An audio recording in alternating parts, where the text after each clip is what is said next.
Excited to lap up another episode of Gravy? Tell a friend. Pass the gravy boat. There's plenty to go around.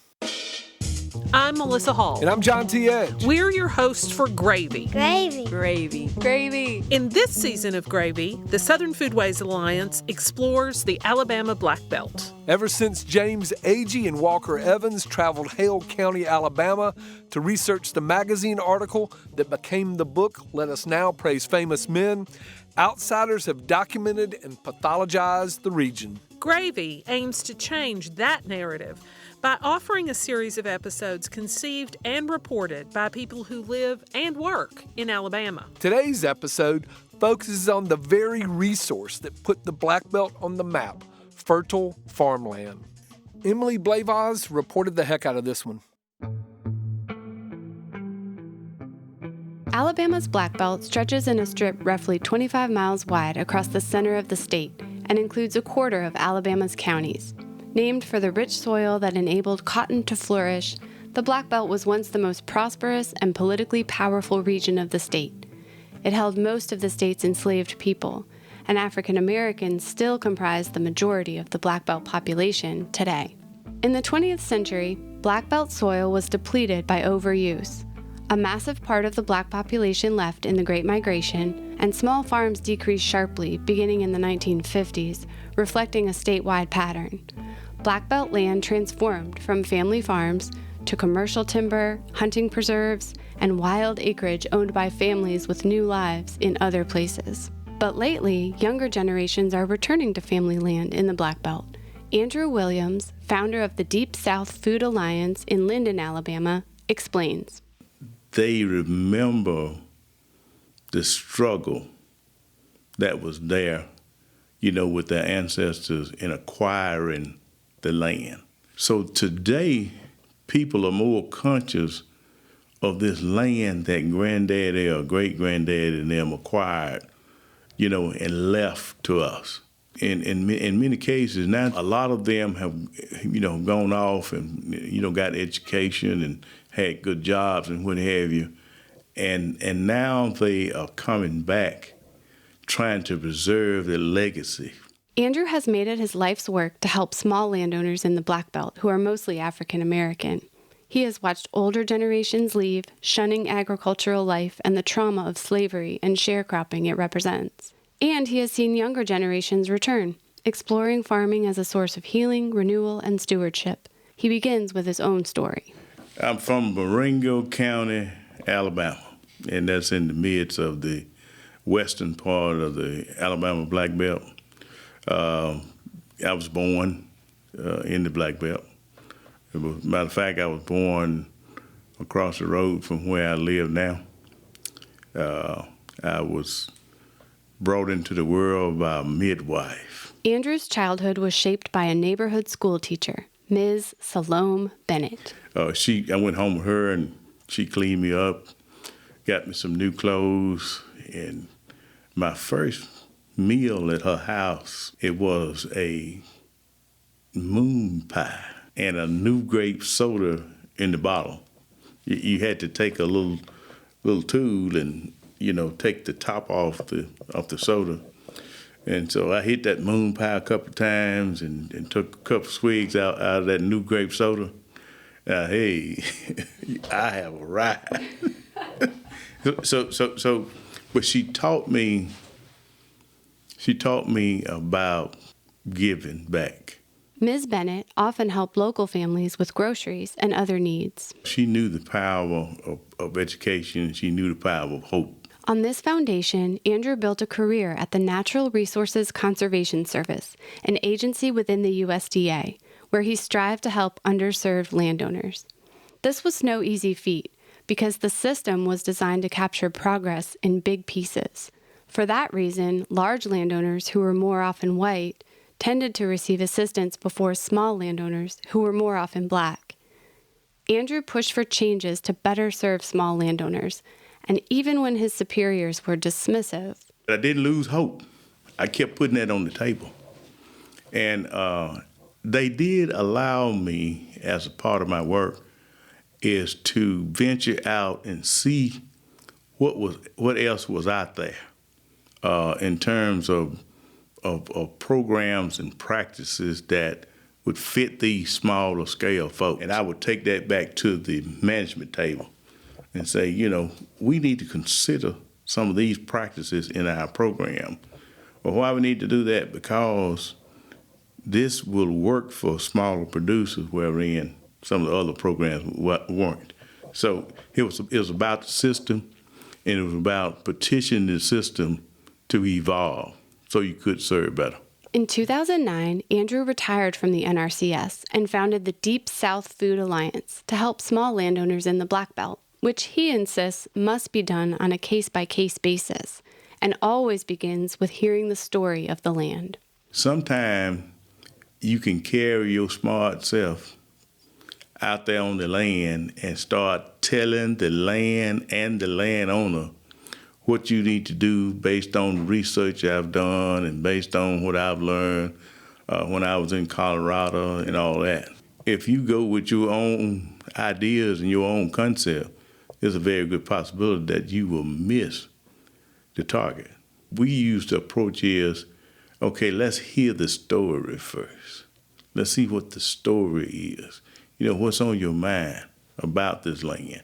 And then what it is that you want to do. And based on that story, then we walk the land and the land began to speak back to us based on the story. And if you can make that connection, that spiritual connection, then you're ready to help them. Andrew describes what he discovers while walking and listening. If you go out and they say, well, all of these fields used to be cornfields, and that means the soil type on this field is a certain type. It's good drainage, because they was farming it. If it's down in the lowland, that was used for something else. So the land is speaking to you then. There's certain vegetation that grow on upland land. There's certain vegetation that grow on wetland land. Used to be a spring right here. Used to be a shade tree here or whatever. So you have to be astute enough to process that information, because that's good information. That's historical information. And if you're not attuned to African American landowner, you're not attuned to that, you'll miss that. In the Black Belt today, family land is often heir property, land that has been passed down through the generations and divided between many family members, which complicates decision-making and usually results in the land reverting to wilderness. Andrew helps returning landowners tap into federal and state programs for timber management and conservation, and also helps those interested in growing food. If they are farming, they're row cropping and what have you, and the soil, topsoil may be washing away. Okay, what are the practices that I can apply to this land that I'm farming that will enable my soil health to be better on this land? Can I plant cover crops? Can I farm on the contour? Can I put more organic back into the soil? And one of the things that they were saying is, produce farmer was saying, we need a place where that can serve as a clearinghouse or aggregation center where we could bring products and sell them. So Andrew and his staff set up such a center, but volume proved a challenge. They had to source produce from far outside the Black Belt to meet local demand. And then the other thing is that we was hearing a lot of hype, I called it, about farm to school and growing locally and all of that. And so we began to petition the local school districts, and we started selling them purple whole peas and chopped up collard greens and that kind of thing. And the arrangement worked well for a while, but then the school system stopped calling. They had started buying produce from a large corporate distributor for half the price. So those are some of the obstacles that's real out here. And what killed me more than anything, it's all about hype. You hear stuff and, people want to do this and that. And then when you go out and do it, it's a whole different story. It make you want to holler. So we asked, how do you get past the hype and design something that enables small landowners to make a living off their land? We should be able to communicate with each other that if we bought locally, that would make an impact.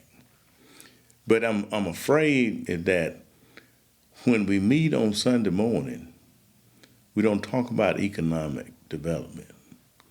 We talk about going over yonder where you wear the golden slippers. And I'm not down on that because I attend church regularly. As a matter of fact, I'm a deacon on the board, whatever. So but we got to begin to think about what it is that we have in our hand. And the major impact can be done by people. Everybody that meets on Sunday morning, everybody that meets at the club on Saturday night, everybody got to be on the same page. We're not a lost cause. We're not a lost people. Also, Andrew says, communities need to identify real leaders. A lot of time we think that community leader is that shiny suit preacher that shows up on Sunday morning, or that politician that talks really good when it's election time. But you gotta look at people and see who have risen above the circumstances, and that's your leader. In many cases, that leader is that single mom that have survived. Most of the time in the black community, they are females in most cases, because they're strong, and they always been. Black females always been strong and fairly free. After the break, we hear from one of these leaders, a leader who has always been strong and decided to be free. Travel with Jackie Clay to Cuba, Alabama. Maker's Mark bourbon is aged to taste in Loretto, Kentucky. The Samuels family uses locally grown, soft red winter wheat and sources water from a lake on the distillery's campus. Every Maker's Mark label is printed and die-cut by hand on an antique press, and each bottle is hand-dipped in their signature red wax. All the details matter when distilling quality bourbon. Since Maker's Mark sold its first case of bourbon to the Keeneland Racecourse in Lexington, they have perfected the craft of distilling American whiskey. For their dedication to making great bourbon and for their support of the Southern Foodways Alliance, we thank them. Maker's Mark crafts their bourbon carefully. Please enjoy it that way.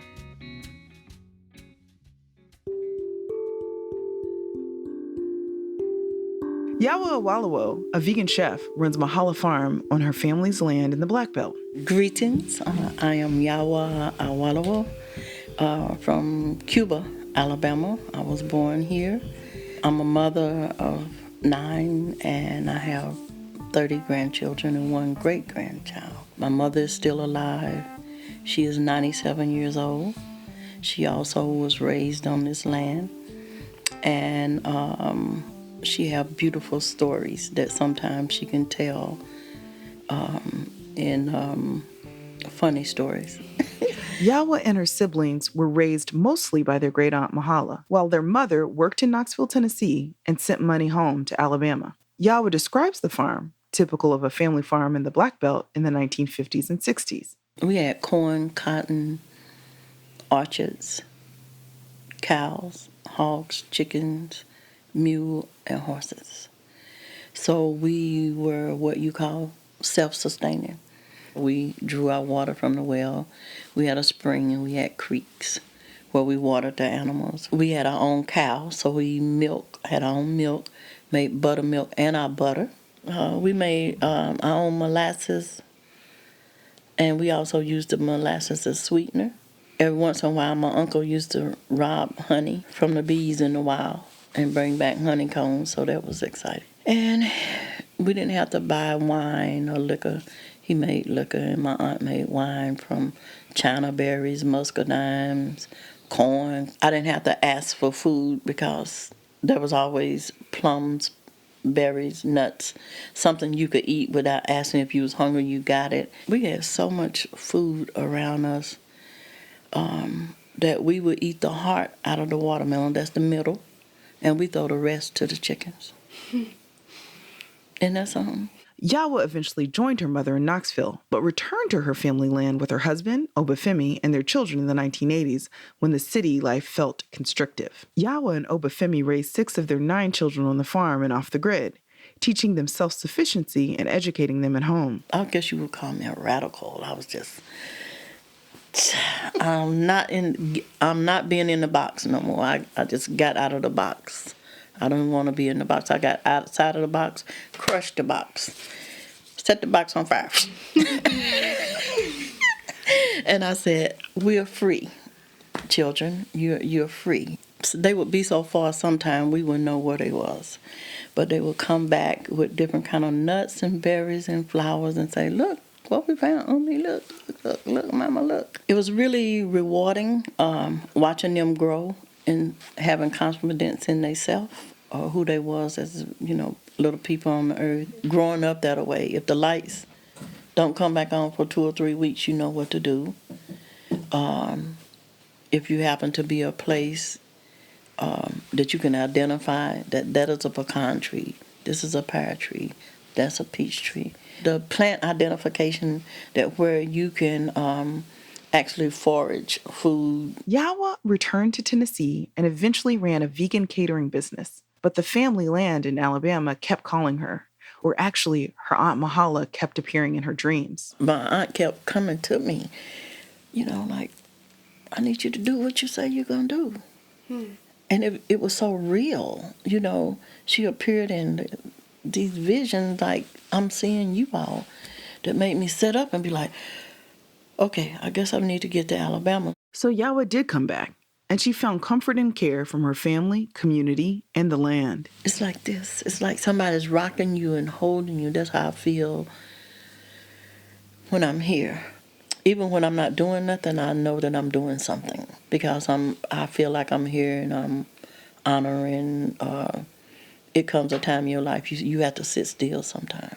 Like Andrew Williams, Yawa believes that to thrive on the land, you have to listen to it. You got to be in harmony with the earth because every place you plow up and you put a seed there, it don't mean that it's going to grow like that.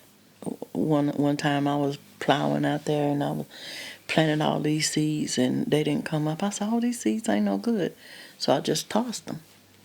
And where I tossed them, they came up. I had beautiful watermelon patch this summer, but I got my biggest watermelon where I tossed the seed when I was eating it.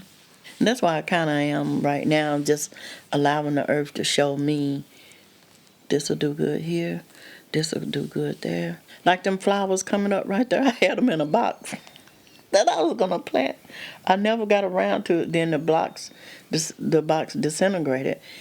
So I'm going to leave that plant there because that's where it done decided. And I feel like if I take it up, it might not grow back where I decide that it needs to grow. Yawa shares this message in the classes she teaches, encouraging folks to listen to the land, work in concert with it, and honor what it produces, letting the natural flavors of vegetables and the healing properties of herbs shine through. Everybody's so used to putting salt on their food that if you don't taste the salt, you say the food not good. You have no idea how that piece of broccoli tastes. You have no idea how, potatoes taste. I baked them sweet potatoes. I ain't put no sugar, no brown sugar, no. I said, eat the potato. So they was like, this potato, pretty good. I took rosemary. Because rosemary is a herb, especially for us as women, that when you're feeling anxious, you can just bruise it and smell it, and it'll just calm you down. Take peppermint, the same thing. Buy you some fresh peppermint, make you some tea, snip the mint itself, chew it, drink the tea, or take orange peels, boil it in a pot, and I said it'll calm down your old house. Someday, Yawa hopes to transform her land into a teaching farm and healing center. One of the things I do want to be able to manifest on the land is a healing center. Like when people like yourself and, Jackie, you're constantly working. Just come and put your feet in some red clay and just sit there, and be. Andrew Williams and Yawa Awolowo propose a model for the Black Belt's next era, one that centers the land and women leaders, one that requires listening, honoring, and rest, a future in which Black land ownership, cooperation, and care are again currency. Gravy was reported and produced by Jackie Clay and Emily Blayvoss. Ms. Clay is the curator and executive director at the Coleman Center for the Arts in Sumter County, Alabama. Ms. Blayvoss is the executive director of the Alabama Folklife Association. Gravy was mixed and edited by Matt Whitson, a video editor and audio engineer at Alabama Public Television. Special thanks goes to Katie David Tynes and Adam Johnston. We thank Wendell Patrick for Gravy's theme music, Jazar for our donor music. Managing editor for Gravy and all other SFA media is Sarah Camp Milam, and she's sitting right next to me. Mary Beth Laster serves as our publisher. She's at the beach. Visit us at southernfoodways.org to watch films, read your way through our event bibliographies, or listen to this podcast. And while you're there, become a member or make a donation. Your dollars fund our work and help us make more Gravy. I'm John T. Edge. And I'm Melissa Hall. Thanks for letting us pour some gravy in your ear.